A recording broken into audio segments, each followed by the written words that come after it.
नमस्ते दोस्तों, आपका हमारे YouTube चैनल में स्वागत है। और आज हम बात कर रहे हैं कि जो ज्वेलर्स के ऊपर ई वे बिल लागू हुआ है, जो 2 लाख से ऊपर की लिमिट है, उस पर बात करने के लिए हमारे साथ आईबीजीए के नेशनल सेक्रेटरी सुरेन मेहता जी हैं। सुरेन मेहता जी, ये जो 2 लाख से ऊपर जो ज्वेलरी का बिक्री करते हैं ज्वेलर्स, चाहे सोना चांदी हो चाहे हीरे मोती हो, तो उनको अब ई वे बिल बनाना है।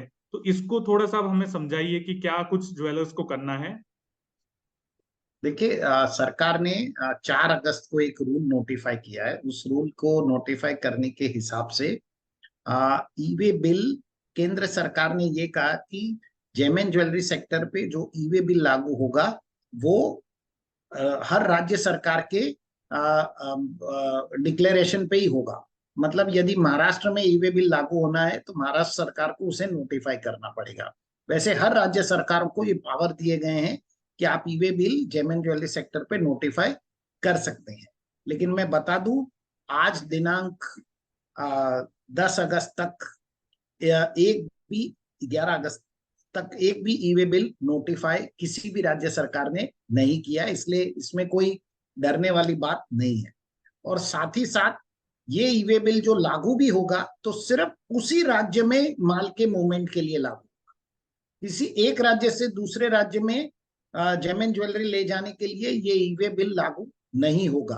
उसी राज्य में यदि मूवमेंट होना है तो ही ई वे बिल लागू होगा। जो तीसरी महत्वपूर्ण बात यह है कि ई वे बिल 2 लाख के ऊपर की ट्रांजैक्शन पे ही लागू होगा। मतलब 2 लाख से ऊपर की ज्वेलरी लेकर जानी है तो ही ई वे बिल लागू होगा। तीसरी बात यह है कि इस ई वे बिल जब भी ये राज्य सरकारें लागू करेगी तो इस ई वे बिल में आपको जो ई वे बिल का पार्ट बी होता है वो पार्ट बी आपको फिलअप ही नहीं करना है। पार्ट बी में व्हीकल और ट्रांसपोर्टेशन की डिटेल होती है, वो फिलअप ही नहीं करना है, वो सिक्योरिटी रीजन की वजह से ऑलरेडी एग्जेम्प्ट कर दिया गया। तो इसमें बिल्कुल घबराने वाली बात नहीं है। और साथ ही साथ आपको ये भी बता दूं, राज्य सरकारों के पास पावर है कि वो 10 किलोमीटर से 50 किलोमीटर के बीच में ई वे बिल लागू ना हो। यदि आपको कहीं भी माल का मूवमेंट करना है 10 किलोमीटर से 50 किलोमीटर के बीच में, तो शायद ई वे बिल वो राज्य सरकार उसको एग्जेम्प्ट कर सकती। तो ये राज्य सरकार के पावर में है कि वो किस तरह से उसको लागू करना चाहते हैं। लेकिन आज की तारीख में किसी भी राज्य सरकार ने E way bill gem jewellery sector पर लागू नहीं किया है। हाँ सर, जैसे अभी लागू तो नहीं हुआ है, पर कुछ राज्यों में जैसे इंटेंशन दिखा रहा है, या कई जगह मैंने देखे सराफा एसोसिएशन लेटर्स भी लिख रहा है राज्य सरकारों के आप लागू मत करिए। तो अगर ये तो आपने बात करी कि ज्वेलर है, अगर मैं ग्राहक हूँ और मेरे घर में शादी है, और मैं जैसे इंदौर से किसी पास के गांव में या 100 किलोमीटर दूर वो ज्वेलरी 2 लाख से ऊपर की लेके जा रहा हूँ, तो क्या ग्राहक पर भी वो अगर लागू हुआ, अगर राज्य सरकार ने लागू किया, तो क्या ग्राहक पर भी लागू होगा? नहीं नहीं, ई वे बिल किस पे लागू होगा पहले समझ लीजिए। ई वे बिल हमेशा बी टू बी ट्रांजैक्शन पे लागू होता है, बी टू सी ट्रांजैक्शन पे कभी लागू नहीं होता है।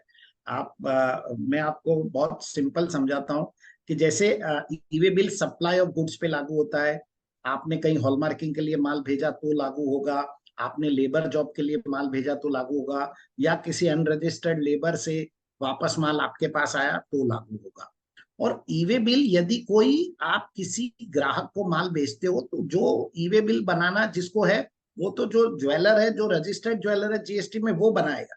इससे ग्राहक का कोई लेना देना नहीं। मान लीजिए आप जब गाड़ी खरीदते हैं तो जब आप गाड़ी खरीदते हैं तो ई वे बिल साथ में आता है, गाड़ी के साथ में आपके पास आता है। आप रेफ्रिजरेटर भी खरीदते हैं तो ई वे बिल आपको साथ में ही आता है। तो उसी प्रकार से यदि कोई ग्राहक ज्वेलरी खरीद रहा है तो ई वे बिल उसको साथ में ही आता है। तो इसमें कोई घबराने वाली बात नहीं। अच्छा, आपने जैसे हाँ, बोला अगर गाड़ी। अगर कोई व्यक्ति बिना बिल के कुछ खरीदता है तो वो उसका क्वेश्चन है।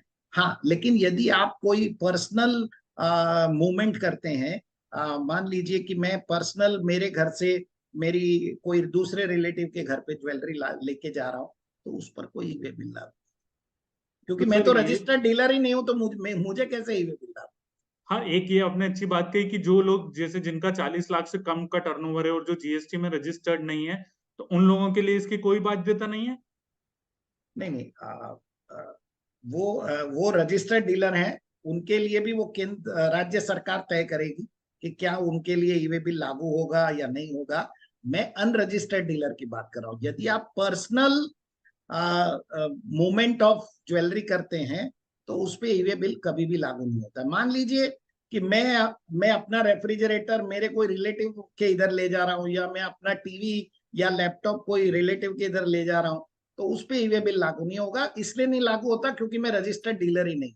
अब जहां तक वो 40 लाख रुपए के नीचे वाले ज्वेलर की बात है, तो ये एक सवाल खड़ा होने वाला है कि उन लोगों के साथ में क्या कोई बिजनेस डीलिंग कर पाएगा या नहीं। मेरे ख्याल से ये बड़ा मैटर होने वाला है।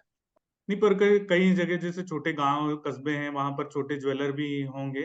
तो ये खैर एक बात है, मतलब ये एसोसिएशन या जो गवर्नमेंट के साथ जो लोग बातचीत करते हैं वो अगर उसको रिप्रेजेंट करेंगे तो हो सकता है उसका कुछ हल निकले। एक और मेरा सवाल है सर, ये इसी से रिलेटेड, कि जो ऑनलाइन खरीदेंगे तो ऑनलाइन अपने आप जनरेट हो जाएगा अगर मान लो 2 लाख से ऊपर का सोना खरीदा तो? हाँ, बिल्कुल बिल्कुल। अच्छा, ऑनलाइन वालों को डरने की जरूरत नहीं है। और जो एग्जीबिशन में लाखों करोड़ों का माल ले जाते हैं वो लोगों का क्या होगा? देखिए, यदि वो मूवमेंट ऑफ गुड्स है तो उन्हें ई वे बिल तो बनाना पड़ेगा। अच्छा, मतलब एग्जीबिशन में भी जो जाता है माल उसका भी ई वे बिल जनरेट अनलेस करना की सर अनलेस की उसको एग्जेम्प्ट करे।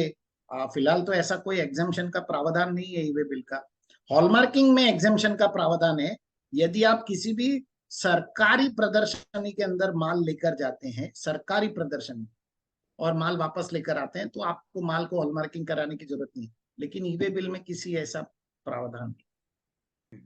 तो ठीक है दोस्तों, इसमें कुछ लूप होल है अभी भी जो ई वे बिल है, कि जो जीएसटी रजिस्टर्ड डीलर नहीं है या जो 40 लाख के नीचे के टर्नओवर वाले हैं उनका क्या होगा, वो कैसे ई वे बिल जनरेट करेंगे, इस पर अभी शायद सफाई उतनी नहीं आई है जितनी आनी चाहिए। इसी कारण शायद लोगों को दिक्कत महसूस हो रही है कि ये कैसे होगा, क्योंकि जो छोटे लोग हैं वो शायद उतनी तरह से कंप्यूटर या उस तरह से शायद बिल जनरेट ना कर पाए।